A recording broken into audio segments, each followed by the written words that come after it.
દેશ વિરોધી સૂત્રોચ્ચાર અને સરકારી સંપત્તિને નુકસાન કર્યું હોવાના વિરોધમાં આંતરરાષ્ટ્રીય વિશ્વ હિન્દુ પરિષદ દ્વારા દેખાવ કરાયો।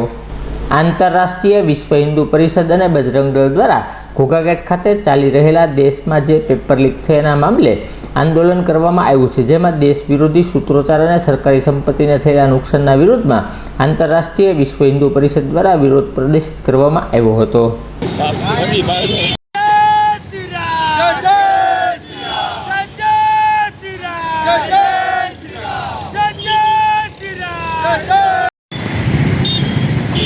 भारत माता की जय, वंदे मातरम। वीर बजरंगी जय करो, वीर बजरंगी भारत माता की जय। सौ भाइयों ने जय सियाराम। અમે આંતરરાષ્ટ્રીય હિન્દુ પરિષદ પ્રવીણભાઈ તોગડિયા દ્વારા સંચાલિત AHPમાંથી અત્યારે દેશની અંદર જે કાંઈ પ્રોટેસ્ટ બધું ચાલે છે, વિદ્યાર્થીઓને હંમેશા લોકતાંત્રિક દેશમાં પોતાની અભિવ્યક્તિ વ્યક્ત કરવાનો અધિકાર હોવો જોઈએ, એનું સમર્થન છે। જ્યાં જ્યાં વિદ્યાર્થીઓનો કોઈ પ્રશ્ન હોય, જેમ કે લીક આ તે જે કાંઈ એવી રીતના પ્રશ્નો રહેતા હોય, એની માટે એવા કડક કાયદાઓ કે જે અત્યારે કાયદા એટલા પાવરફુલ નથી કે એની કોઈ મોટી સજા હોય, ત્યારે આ બધું વધારે થતું હોય। એની એક માંગ છે કે સારામાં સારા અને કડામાં કડા કાયદાઓ એક આવે, બાકી તો વ્યવસ્થા આની આ જ રહેવાની છે।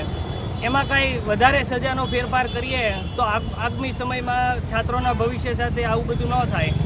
અને આ પ્રોટેસ્ટને એ બધાની આડમાં કેટલાય અસામાજિક તત્વો, જે લુખા તત્વો અગાઉ હોય તે બધા આંદોલનોમાં હિન્દુ ધાર્મિક ચિહ્નોની, દેવી દેવતાઓની તથા આપણી ભારતની આર્મીની વ્યવસ્થાની બધાની વિરુદ્ધમાં ઘણું બધું ઉશ્કેરણીજનક તત્વો બધું બોલતા હોય છે। તો આંદોલનમાં કે લોકતંત્રના કોઈ પણ ખૂણેની અંદર બધાને અભિવ્યક્તિની સ્વતંત્રતા છે દેશમાં, પણ આવી રીતે અભદ્ર ટિપ્પણીઓ કર્યા રાખે અને વારંવાર દેવી દેવતાઓનો મજાકને બધું બનાવ્યા રાખે, ન બોલવાનું, નાત જાતના ભડકા કરાવવાનું એ કામ ચાલ્યા રાખે, દેશનો સામાજિક સૌહાર્દ બદલવાનું કાવતરું ચાલતું હોય એ રીતે ઘણાય તે એવા ટ્વિટર હેન્ડલો, ઘણાય ઇન્સ્ટાગ્રામ હેન્ડલો જે પાકિસ્તાનથી ઓપરેટ થતા હોય એ બધા તેવા જોયા। અને અહીંયાના તે જેટલા આંદોલન આવે એટલી વાર આ બધા રિમોટ હેન્ડલો બધા એક્ટિવ થવા માંડે છે। મિલિયન્સની સંખ્યા છે। અમારા ઘણાય કાર્યકર્તાઓ જે IT સાથે સારી રીતના આ બધા કામોમાં જોડાયેલા હોય એને ત્યાં ધ્યાનમાં આવ્યું છે। આની ઉપર ગવર્મેન્ટ પાસે તો વધારે સત્તા હોય છે। જે આ બધી ઉશ્કેરણીજનક ન્યાય આગળ નહીં તે આપણે વિડીયોઝ આવે છે, બધા અસામાજિક તત્વો બોલતા હોય છે, એને આઈડેન્ટિફાય કરો, યોગ્ય સજા મળવી જોઈએ। લોકતંત્રમાં બધાને અધિકાર છે બોલવાનો, પણ કોઈની વિરુદ્ધમાં બોલવું કે કોઈની બીજાની લાગણીને ઠેસ પહોંચે આ બધું યોગ્ય નથી। જો આની લીધે ભવિષ્યમાં કોઈ સામાજિક સૌહાર્દ બગડે, કાઉન્ટર રિએક્શન આવે તો દેશની સ્થિતિમાં તે મારા ઘડીએ બધા દંગાઓ ને એવું જે થાય છે એ બધું થવા માંડે।